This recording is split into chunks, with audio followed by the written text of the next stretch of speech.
맞아요. 우리 저번 주에는 예수님의 부활을 배웠고, 이번 주에는 여기 교과서 페이지 64페이지에 있는 성령의 강림으로 탄생된 교회에 대해서 오늘 한번 알아볼 거예요. 우리 오늘 이렇게 주제를 보다 보면은 교회라는 단어가 눈에 보이죠? 근데 여기서 말하는 교회는 우리 막 학교 친구들 보면은 교회 다니는 친구들 있잖아요. 아니면 여기 길거리 다닐 때도 이렇게 교회 건물이 보이고, 근데 여기 책에서 말하는 교회는 그런 뜻이 아니에요. 그러면 무슨 뜻이냐? 교회는 예수 그리스도를 믿고 고백하며 따르는 사람들의 공동체를 말해요. 그러니까 어떻게 보면 지금 여기 이 자리에 모여있는 우리도 교회의 일부인 거죠.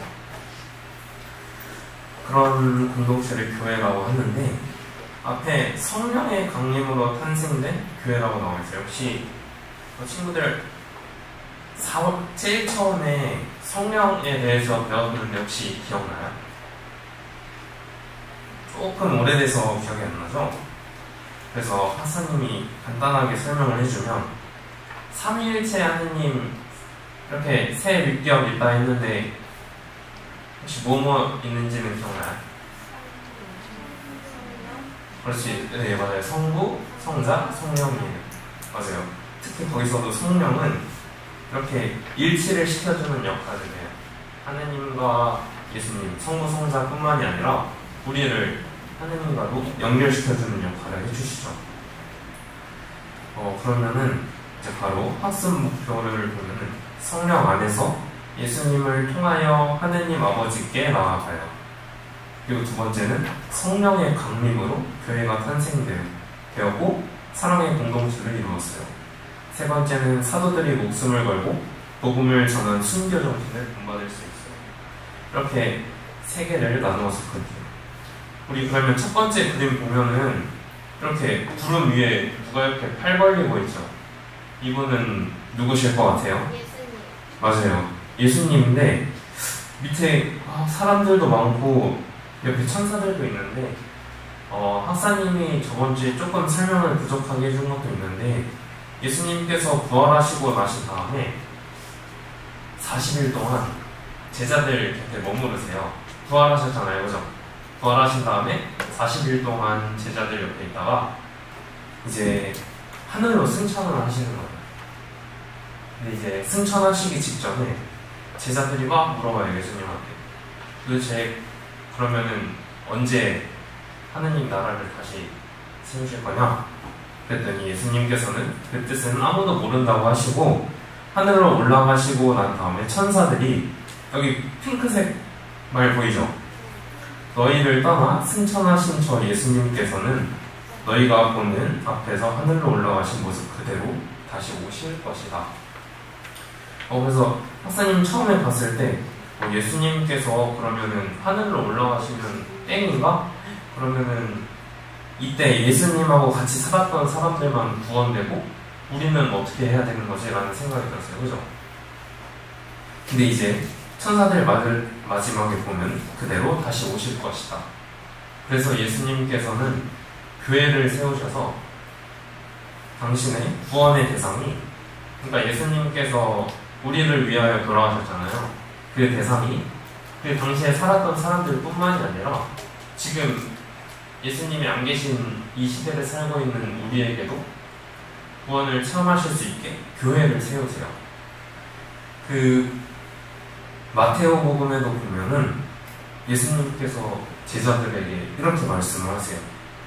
베드로한테 내가 이 반석 위에 교회를 세울 터인즉 저승의 세력도 그것을 이기지 못할 것이다. 예수님께서는 이렇게 미리 말씀을 해주셨던 거죠. 그 다음에 또 베드로에게 내 양들을 돌보아라. 이렇게 교회의 설립에 대한 예고를 하세요. 근데 실질적인 교회의 시작은 그러면 언제부터 되는 것인가? 여기 오른쪽에 보면은 제자들 막 이렇게 있고 위에 촛불처럼 이렇게 머리 위에 하나씩 켜져 있는 거 보여요? 이게 어떤 거냐면 촛불은 아니고 불꽃 혀의 모양을 이렇게 묘사해 놓은 건데, 이때가 언제냐면 제자들이 예수님께서 하늘로 올라가셨잖아요. 근데 이제 열흘 뒤, 그러면은 예수님께서 부활하시고 며칠 뒤일까요? 맨 처음에 예수님께서 승천하신 거는 부활하신 다음 40일이었어요. 그 다음에 여기 성령 이렇게 모여있는 거는 예수님께서 하늘로 올라가신 다음 열흘 뒤에요. 그러면 50일이죠. 40 더하기 10. 그죠? 그래서 이 날을 우리는 오순절이라고도 해요. 이렇게 오순절 날 제자들은 이렇게 다 같이 모여 있었어요. 근데 이때 예수님께서 성령을 보내주세요. 우리 아까 학사님께서 말해준 우리를 이렇게 하나로 모아주는 역할을 해주시는 성령을 보내주세요. 그래서 제자들은 원래 갈릴레아 사람들이에요. 저기 이스라엘의 갈릴레아 사람들이라서 외국어를 못해요. 근데 성령을 이렇게 받아요. 그래서 처음에 본인들도 구사하지 못했던 말들, 예를 들면은 박사님이 갑자기 막 프랑스어를 하는 거예요. 프랑스어를 해서 프랑스에 가서 막 선교를 하고 그런 이제 능력을 얻게 되는 거예요. 그래서 거기에 살고 있던 다른 외국인들이 저 사람들은 갈릴레아 사람인데 어떻게 저런 말을 쓸 수 있는 것인가 해서 엄청 놀라요. 그렇게 해서 제자들은 인간의 힘을 뛰어넘어서 성령의 힘으로 선교를 할 수 있게 되는 거예요. 이게 바로 우리는 성령 강림이라고 해요. 그래서 우리 이렇게 친구들 부활의 주일 막 성당에 와봤죠. 이렇게 우리는 지금 이 시대를 살고 있는 우리는 1년을 4가지로 나눌 수 있어요. 뭐냐면 대림시기, 그 다음에 연중시기, 그 다음에 사순시기, 그 다음에 부활시기 이렇게 나누거든요. 근데 이 성령 강림 대축일이 부활시기의 가장 마지막 날이에요. 우리 그래서 성령 강림 대축일 날 성당에 오면은 이렇게 뭐 하나씩 뽑아가세요 이런 거 주거든요.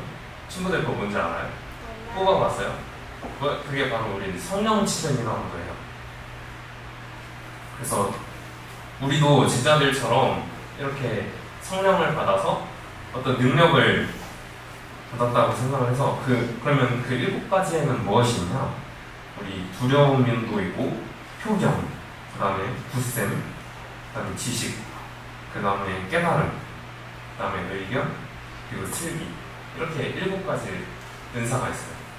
성령의 강림으로 우리는 교회의 처음 시작이라고 봐요. 성령 강림을 통해서 처음 교회가 이제 시작이 된 거죠. 그러면은 이렇게 시작된 교회가 처음에는 어떤 모습이었냐? 여기 밑에 보면은 이렇게 불 켜고 기도를 하고 있는데 박사님이 여기 나오는 사도행전을 조금 읽어줄게요. 그들은 사도들의 가르침을 받고 신교를 이루면서 빵을 떼어 나누고 기도하는 일에 전념하였다. 지금 우리가 하는 일과도 조금 많이 비슷하죠. 우리도 서로 빵을 떼어 나누고 기도하는 것, 바로 이 미사를 의미하고, 그리고 사도들을 통해서 많은 이적과 표징들이 일어나 사람들이 두려워하기도 했고, 신자들은 모두 함께 지내면서 모든 것을 공동으로 소유하였어요. 이게 무슨 뜻이냐면 예수님 앞에서는 우리는 모두 평등한 사람이니까 이 초기 처음 교회의 모습은 이러했어요. 그래서 맨날 열심히 모여서 기도하고 빵을 나누고, 그 다음에 이제 뒷장에 보면은 이렇게 제자들이 있잖아요. 근데 마냥 정말 처음 교회의 모습처럼 이렇게 열심히 기도하고 열심히 빵 나누고 이런 모습으로 살아갔으면 정말 좋았을 텐데, 하지만 박해라는 것도 있었어요. 박해가 뭐냐면 예수 그리스도의 복음을 받아들이지 않고 막 이들을 죽이려고 했던 거예요. 그래서 제자들은 순교라는 걸 하는데, 순교가 혹시 무슨 뜻인지 알고 있어요, 친구들? 순교는 무슨 뜻이냐면 자신이 믿는 신앙, 그러니까 지금 우리로 하면 이렇게 천주교계죠? 자신이 믿는 신앙을 증거하기 위해서 목숨을 바치는 거예요. 우리 혹시 친구들 이렇게 예수님 위해서 목숨 바칠 수 있어요? 엄청 어려운 일이죠. 그만큼 사람이 자기의 목숨을 포기한다는 것은 자기 자신보다 예수님을 더 중요하게 여기는 거예요. 근데 제자들은 정말 망설임 없이 이렇게 순교를 하면서 사람들은 이렇게 생각을 하는 거죠. 도대체 예수님이 누구시길래 저 사람들은 자신의 목숨까지 내어놓고 이렇게 순교를 하는 것인가? 그래서 제자들은 어떻게 순교했는지 간단하게 말해주면은 베드로랑 바오로 사도는 로마에서 순교를 죽게 돼요. 특히 베드로는 어떻게 죽게 되냐면 아마 50년에서 60년경에 이제 로마는 이제 황제 막 이렇게 시대가 있었잖아요. 황제가 있었는데 그리스도교가 로마에서 굉장히 많이 괴롭힘 당했어요. 왜냐면 황제가 있고 그 다음에 그들은 또 다른 우상 이제 잘못된 신을 섬기고 있는데 이제 왜 너네는 황제를 막 숭배하지 않고 예수님만을 주장하냐 이러기도 하고 그들의 이제 잘못된 기준으로 자꾸만 박해를 해서 베드로는 이제 십자가형을 처하게 돼요. 예수님과 똑같이. 근데 베드로는 나는 예수님과 똑같은 십자가에 못 박힐 수 없다고 해서 거꾸로 십자가에 못 박혀서 돌아가세요. 그러기도 하고 바오로는 이제 참수 얘기도 하죠. 그 외의 제자들도 굉장히 아주 조금 표현이 그래서 친구들한테 다 읽어주기에는 그럴 수도 있는데 잔인한 방법으로 많이 순교를 당해요. 우리나라도 보면은 옛날에 우리나라에 처음 이제 들어온 게 이승훈 베드로라는 사람을 통해서 우리나라에도 처음 이제 천주교가 들어오게 되죠. 하지만 우리나라에도 수많은 순교자들이 많은 것처럼 그들도 이제 자신이 믿는 신앙을 위해서 이제 목숨을 내놓을 수 있었던 거예요. 특히 김대원 신부님이라고 우리나라 처음 신부님이에요. 그래서 그분은 이제 중국에 가셔서 처음 신부님이 되시고 몇 년 이제 복음 선포를 하시다가 이렇게 또 순교를 하게 됐어요. 그래서 사람이 자신의 목숨을 내어놓는 것만큼 신앙을 증거하는 다른 그리스도를 믿지 않는 이들에게 가장 확실한 방법이었기도 했고 그래서 제자들은 이렇게 망설임 없이 순교를 할 수 있었어요.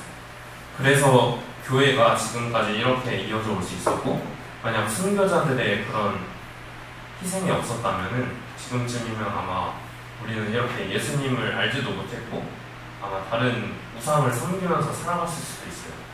그래서 이제 우리 복습회요에서 보면은 그래서 성령 안에서 예수님을 통하여 하느님께 나아간다. 그리고 그 다음에 무엇으로 교회가 탄생되었는데 아까 학사님이 무엇이 시작점으로 이제 교회가 탄생되었다고 했죠. 그것은 바로 이제 성령 강림입니다. 아까 막 제자들이 막 성령을 받아서 본인들이 구사하지 못하는 언어를 그렇게 구사했잖아요. 그죠? 그것을 통해서 선교를 하기도 했고 그 다음에 옆에는 사도들이 목숨을 걸고 복음을 전한 순교 정신을 본받을 수 있어야 합니다. 그리고 그 밑에 승천 예수님 승천은 네 맞아요. 땅에서 하늘로 오름 그리고 성령 강림이에요. 맞아요. 우리 오순절 날 부활식의 가장 마지막 날 예수님의 부활 50일째 성령께서 하늘에서 내려오시는 교회의 탄생 그러니까 우리로 치면 교회 생일인 거죠. 맞아요. 하느님 백성의 모임 교회 예수 그리스도를 믿고 증거하는 사람들의 우리 공동체 그 다음에 순교는 그죠. 신앙을 지키다가 목숨을 바치는 거예요. 그리고 우리는 항상 이런 교회를 우리 친구들 혹시 사도신경 다 외웠어요? 아니요. 그것밖에 못 외웠어요. 우리 친구들 조금만 외우다 보면은 교회라는 단어도 나오는데 거기서 교회의 특징들이 또 나와요. 우리 교회의 특징들 이제 4가지가 있어요. 하나는 하나이고 거룩하고 보편되고 그 다음에 마지막은 사도로부터 이어져 온다. 이거 하나하나씩 다 설명해주고 싶은데 박사님이 보니까 그거는 다음 주 주제이더라고요. 다음 주에 교회는 하나이고 거룩하고 보편되고 사도로부터 이어온다 이렇게 있어서 오늘 가장 중요한 점은 교회는 언제부터 시작됐냐, 어떻게 이어져 내려오게 되나. 처음 시작은 이제 예수님께서 예고하셨던 것처럼 성령을 우리에게 보내주신 거예요. 사실 제자들도 자기들의 힘으로, 온전히 자기들의 힘으로 그렇게 복음 선포할 수 있었던 것이 아니라 성령의 힘이 있었기 때문에 이렇게 복음 선포를 할 수 있었던 거예요. 성령 강림일을 시작으로 교회가 시작되었고 어떻게 내려져 왔냐, 수많은 순교자들의 희생도 있었고 그 다음에 이렇게 우리 친구들처럼 열심히 신앙생활을 하는 것도 교회가 이어져 내려오는 거에 큰 힘이 되고 있는 거예요.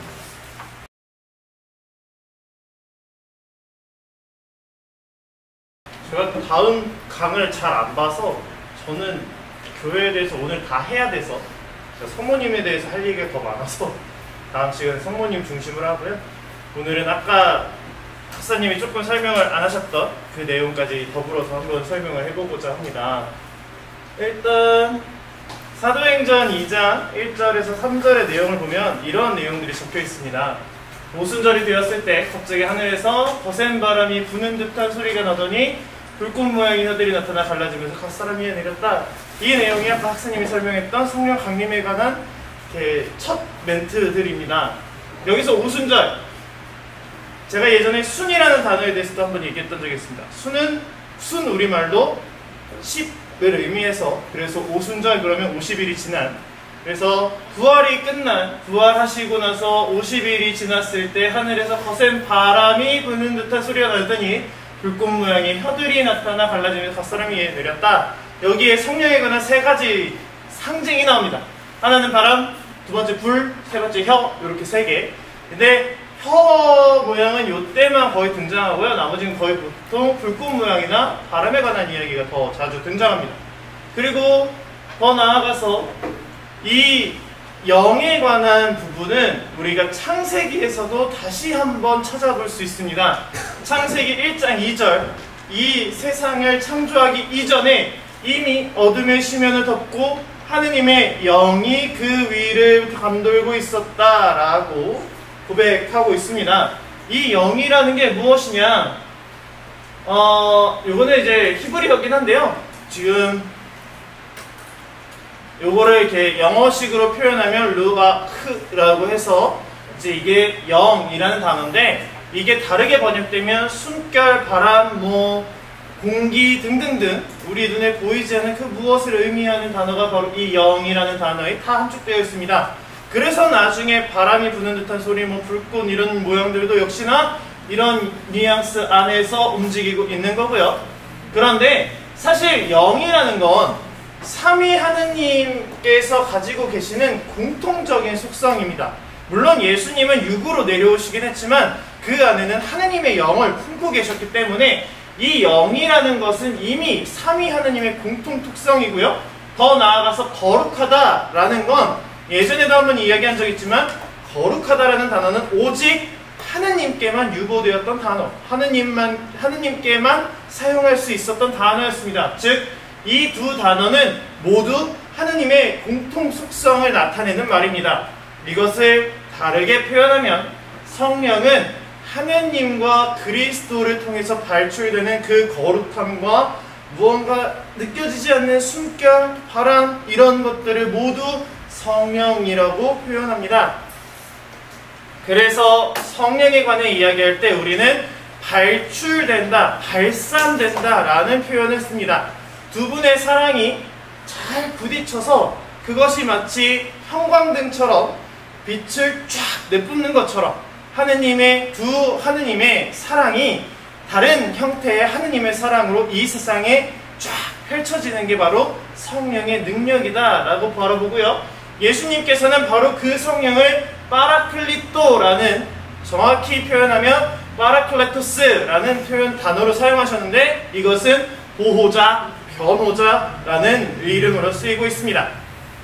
요즘 유행하는 드라마 하나 있죠. 우영우에 쓰이는 그 변호사에 대한 변호라는 의미가 이 파라클레토스에 담겨져 있습니다. 곧 성령은 우리를 대신해서 무언가를 이야기해주는 자, 우리를 보호하면서 하느님께 우리의 필요한 것을 이야기해주는 자로 바라볼 수 있는데, 사실 가장 첫 보호자와 변호자는 원래 그리스도이셨습니다. 그런데 그 그리스도가 하늘로 올라가시고 우리의 보호자로 새로운 분, 새로운 하느님, 성령을 보내주시겠다 약속하시면서 그분의 파라클리토라는 제 이름을 붙여드렸는데, 이것이 전례 안에서 종종 사용됩니다.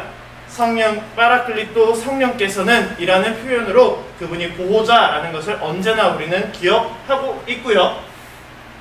아까 학사님이 얘기했던 것 중에 성령이 주는 것은 세 가지가 있습니다. 하나는 은사, 두 번째 은혜, 세 번째 열매.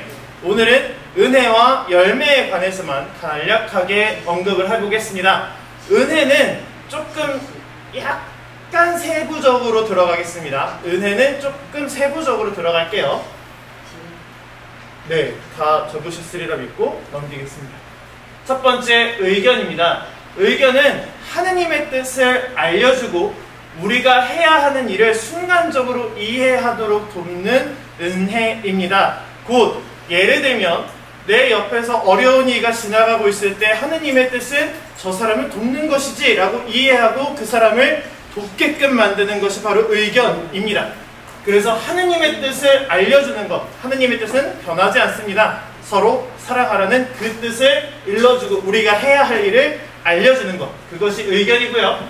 효경은 하느님을 사랑하는 아버지로 보게 하고 이웃에 대한 사랑을, 신심을 갖게 하는 중요한 은혜입니다. 곧 하느님을 나의 아버지로 고백하게끔 하는 것이 바로 이 성령의 효경이라는 은혜고요. 세 번째는 모든 어려움 사이에서도 불구하고 강한 의지를 통해 기쁘고 담대하게 고통을 받아들이고자 하는 은혜입니다.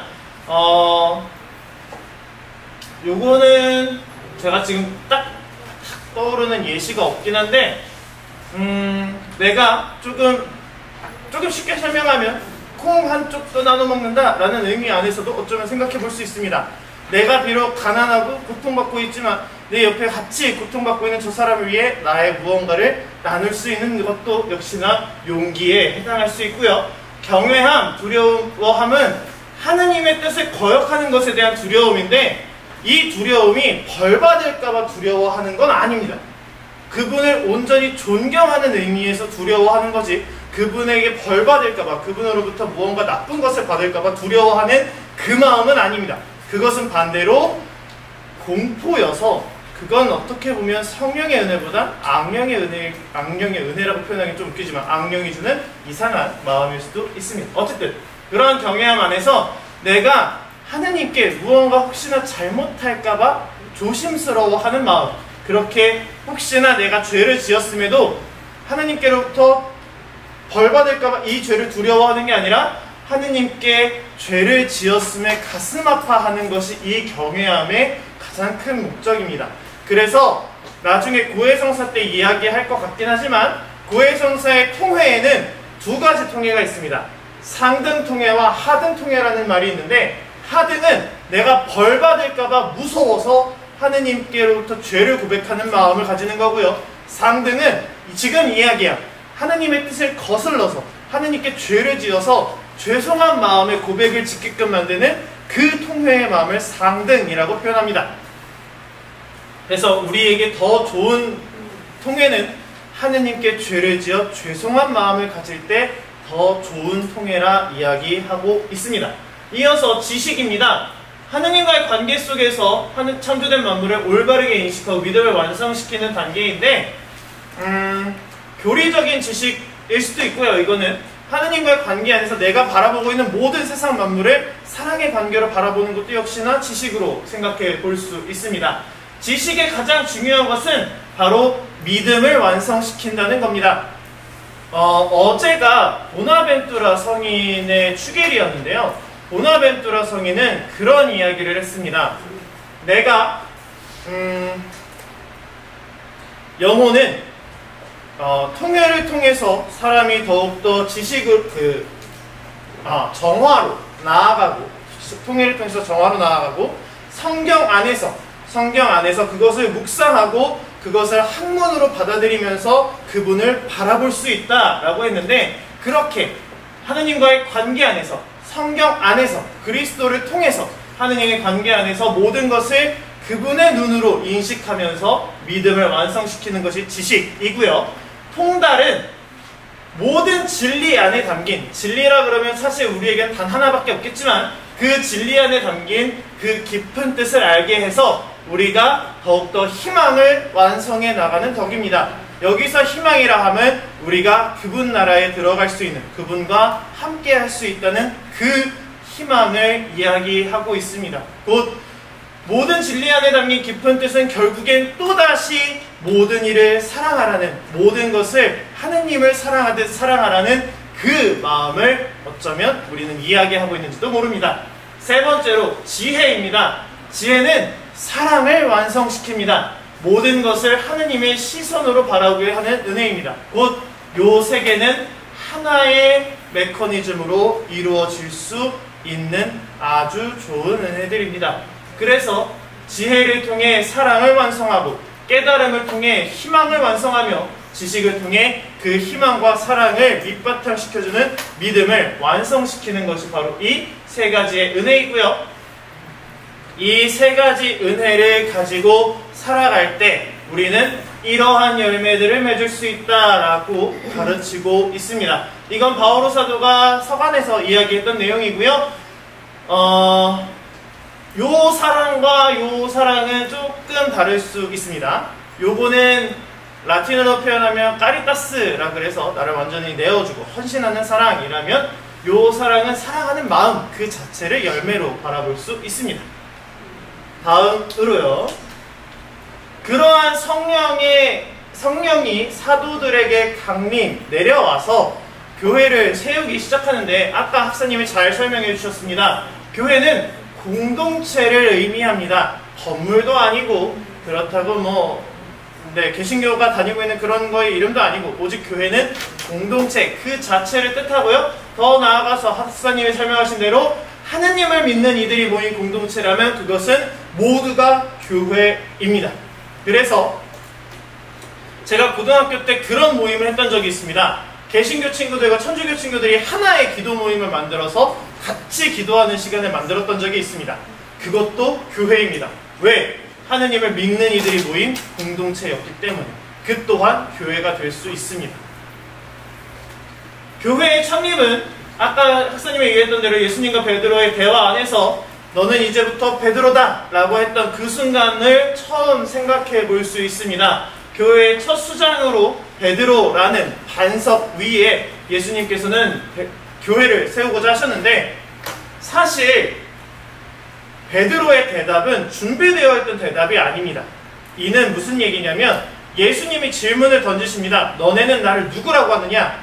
그리고 이때 제자들 중 단 한 명이라도 당신은 그리스도이십니다 라고 고백하는 이에게 하늘나라의 열쇠를 주려고 이미 마음먹고 있었던 대화였습니다.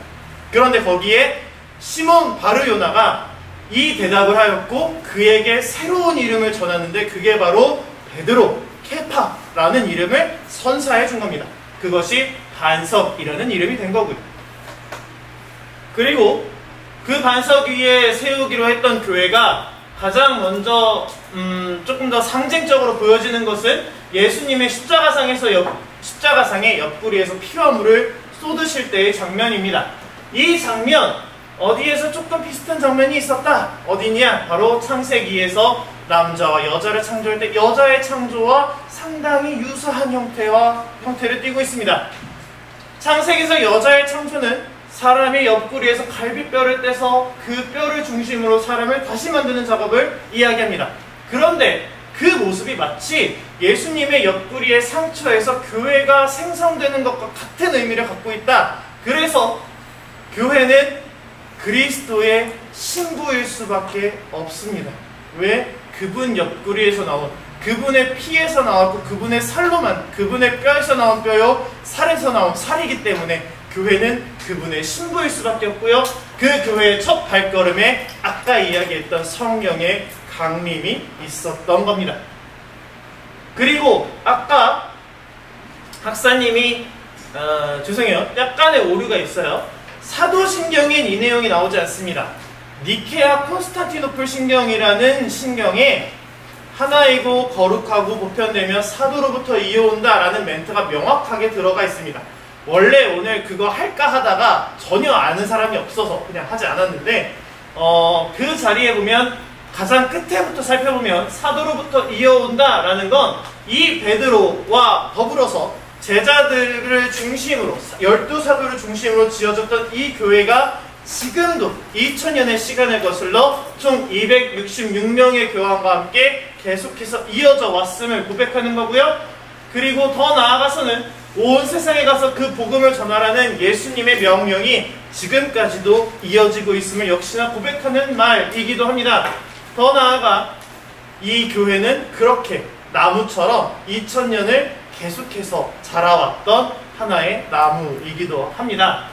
하나이고 보편된 걸 한 다음에 그 사진으로 넘어갈게요. 일단 하나인 교회. 하나라는 것은 단순히 성령을 통해서 지상에 있는 교회가 하나다가 아닙니다. 지상과 천상에 있는 교회가 하나로 이어져 있다라는 고백도 역시나 담겨져 있습니다. 그 안에서 우리는 이걸 고백합니다. 성인들의 통공을 믿으며. 성인들의 통공이란 그분들이 하느님 옆에서 열심히 기도해 주신다면 우리 또한 그 공으로 인해서 우리에게 은혜가 내려질 것이다. 그래서 우리가 때로는 세례명을 지을 때 성인, 성녀의 이름을 짓는 게 그 주보 성인의 삶을 따라 살고자도 있지만 그 성인의 덕으로 내가 조금 더 공을 받고자 노력하는 그 의미에서 성인들의 통공을 이야기하고요. 더 나아가서 우리가 연결되어 있는 교회는 하나 더 있습니다. 바로 연옥교회입니다. 왜? 그분들은 스스로 공을 쌓을 수 없기 때문에 우리가 공을 쌓아서 그분들에게 넘겨드리며 그분들이 하늘에 올라가 우리를 대신해서 하느님 곁에서 같이 기도해 주시는, 그렇게 우리는 천상과 연옥과 지상의 교회가 하나로 연결되어 있다라고 고백하고요. 그래서 하늘의 집과 지상 여정에 있는 연결을 의미하는 게 이 하나인 교회라는 이야기고요. 더 나아가서 보편되다라는 단어를 씁니다. 보편되다, 우리가 가장 잘 쓰는 단어에 이 의미가 담겨져 있습니다. 바로 가톨릭이라는 단어는 그 뜻이 보편되다라는 뜻입니다. 보편되다라는 건 교회 안에 그리스도가 있고 그리스도 안에 교회가 있기 때문에 교회는 어디에나 똑같이 적용되는 무언가가 존재합니다. 그리고 그 교회 안에는 그리스도를 머리로, 그 교회는 그리스도의 몸으로 존재하면서 하나의 모습을 갖추고 있는데 그것이 아까 보여드리고 싶었던 이 사진입니다. 여기는 어디냐면 이스라엘에 있는 주님 탄생 성당입니다. 여기 있죠, 여기? 여기서 이제 예수님이 탄생했다라고 이제 전해지고 있는데 이 사진을 왜 갖고 왔냐면 제가 하나이고 보편되다라는 걸 가장 먼저 볼 수 있었던 게 이날의 사건이어서 갖고 왔습니다. 이날 이스라엘에서 제가 기도할 그게 얼마나 뭐 있겠어요? 이때밖에 없겠지? 그래서 이때는 성지순례 중이었는데도 참 잠이 잘 깼습니다. 그날 한 5시에 잠을 깨서 5시 반에 이 앞에서 기도를 하고 있었습니다. 그런데 왜 그때 했냐면 여기 보이시죠? 요게 한 오후 한 3시, 4시쯤 사진이거든요. 사람이 너무 많아요. 혼자 기도하고 싶으면 새벽에 일어나서 가야 기도를 할 수가 있습니다. 그래서 마음을 먹고 새벽 5시에 일어나서 요 앞에서 이제 기도를 하고 조금 돌아다니다가 마지막으로 경배하고 가야지. 그래서 다시 들어갔는데 그때 뒤에서 문이 잠겼습니다. 이게 무슨 일일까 싶었는데 앞에 순례객들이 몇 명 있었거든요. 근데 미사가 시작되는 거였습니다. 그때 저 포함 동기 4명이 그 안에 갇혔는데 넷이서 똑같은 이야기 했습니다. 이렇게 된 거 여기서 미사하자. 다르게 뭐가 있냐? 어차피 똑같은 예시간에서 참여하면 성체 모실 수 있는 거 아니냐? 그게 보편된 교회의 가장 아름다운 모습 아니냐? 보편된 교회의 모습을 우리가 체험하고 가자. 그래서 당시에 이탈리아어였던 것 같습니다. 이탈리아어로 열심히 미사 하시는데 미사 열심히 하다가 성체 분배하시길래 쫄래쫄래 나가서 성체 분배 받고 나왔습니다. 그런 것처럼 교회는 하나의 모습을 갖고 있기 때문에 어디에 가서든 어떻게 가서든 미사를 하고 있다면 거기에 함께 참여할 수 있는 게 교회의 하나이고 보편된 모습입니다. 마지막으로 거룩한 교회, 아까 얘기했습니다. 거룩하다는 단어는 오직 하느님께만 사용할 수 있습니다. 그런데 왜 교회를 거룩하다 하느냐? 아까 이야기했던 이유 때문입니다. 교회는 그리스도의 몸이기 때문에, 그리스도와 하나를 이루고 있기 때문에 교회는 그리스도 덕분에, 교회 안에 계신 그리스도 덕분에 거룩하다라는 단어를 사용할 수 있습니다. 그래서 교회는 하나이고 거룩하고 보편되며 사도로부터 이어오는 것입니다. 이 네 가지의 개념이 교회를 설명할 수 있는 아주 좋은 개념입니다. 니케아 신경을 다 보시지는 않겠지만 한 번쯤 아이들과 함께 읽어보시면서 그 안에 있는 우리가 무엇을 믿는가에 대한 내용을 한 번 더 살펴보시면 좋을 것 같고요. 사도신경보다 훨씬 더 자세하고 세세하게 나와 있고 더 명확하게 나와 있는 게 니케아 신경입니다. 니케아 신경을 통해서 교회가 어떤 신앙을 지키고자 했는지도 보입니다. 그래서 니케아 신경을 아이들과 함께 한 번쯤 보시면 좋을 것 같습니다. 다음 시간에 제가 교회에 관한 이야기를 다 땡긴 이유, 성모님에 관한 이야기를 조금 더 자세하게 해 나가도록 하겠습니다.